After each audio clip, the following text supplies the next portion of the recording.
All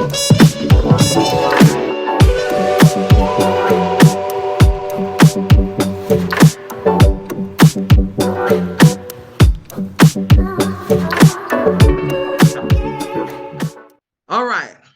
Now we at the chakras. The chakras are our energy systems. We know that they're connected to cosmic electricity, as we can see on the graph there. Electricity, radio plasmas, and we see the intergalactic channels. Along our spine and corpus callosum is this graph, and it operates like this: the crown, then the root, then the third eye, the sacral chakra, or this secret center. Then we have the throat chakra. Then we go to the solar plexus chakra.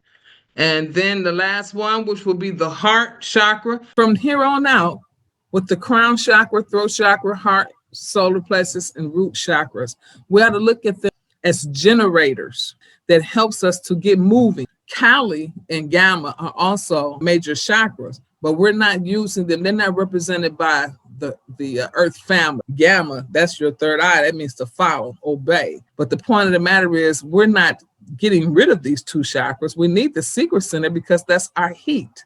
That's just like the combustion that we saw with the aircraft going up. We transmute that to highest energy we can get. So let's go quickly through the crown chakra and all of the chakras indeed that are a part of the families. Okay. Now the crown chakra, which is the polar family, they are, we're talking about the doorway to cosmic consciousness. We're talking about divination, which means to know directly by mind. My father is intrinsic awareness. I feel the heat.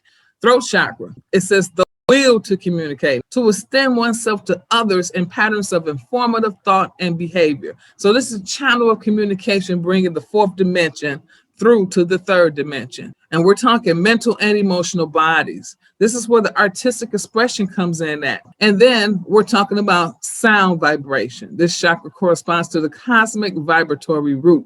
When this chakra reaches its highest state, sounds emitted take on magical qualities that change the space of the listener through vibration. And that's key, because then we can become a receiving station to tune into the thoughts and feelings of people both far and near. Then we come to the heart chakra, the core family. The heart is the main transducer of energy. Gnosis, direct knowledge. You don't know how you know, you just know it. That's supreme reality. So let's go to the solar plexus, which is the signal family. Considered the second brain, the storehouse of prana. This chakra is also compared to the sun. It's radiating and distributing that pranic energy throughout the entire human system. It's instinctual, it's intuitive, emotional, and intelligent. You're not going to get past the gut. This energy is transferred to the heart chakra, where the transduction of emotional energy is experienced as the intelligence of the heart. So we're at the root chakra. This is a key chakra in Kundalini Yoga, where the awakening of the vital forces begin. And we touched on this earlier with those main psychic channels, talking about the nadis, the idas and pingalas and the sushumnas. The great mother energy nourishes the root of your being. That's that Kundalini life force energy is released from the root, activating that secret center and opening the inner wisdom channel of the third eye. My mother is the ultimate sphere. I see the light. So now we are on the hollow mind perceiver with these three bodies. The third 3D body, which is the gravitational body on the left hand side. Then we have the 4D body, magnetic body, where our thoughts and everything are on the right hand side.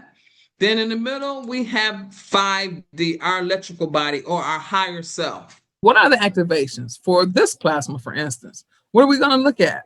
We know we're going from the temple body, which is our gravity that holds us down on 3D, and we go to the fourth dimension, which is our magnetic body. It's like the middleman between third dimension to our higher selves and higher dimensions. It's going to help us pull down what it is that we need. And then we come to the fifth dimension, electric body, where the immortals live. Since our chakras are our generators, we want to be able to have them to go in the direction that we choose. We do that through mind, will, and spirit. We're talking about the three planes of the cube. We hear a lot about the cube, cosmic cube, cube. What is the cube, you know? We're talking about the plane of mind, the basis of everything. For mind to accomplish anything, though, it must be moved. Because mind is going to respond to its own projections. Plane of spirit. Now, spirit, okay, moves the mind and extends it into telepathy and instinct. It is like the wind that we cannot see, but we feel its effects. Your mind has to be moved in order to accomplish anything. Last but not least, the plane of will concentrates power within the mind and spirit. At the lower level, will is a function of ego.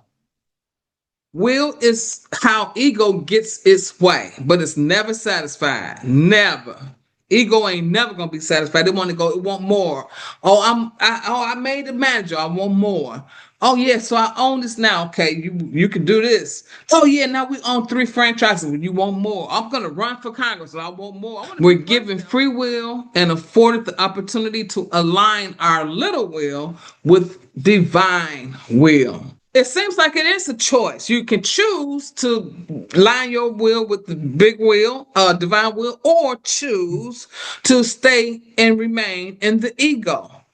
But behind the choice, I mean, it's what is behind the so-called choice? Is it power? Because I don't think you have no power with your little will by yourself. There is no power.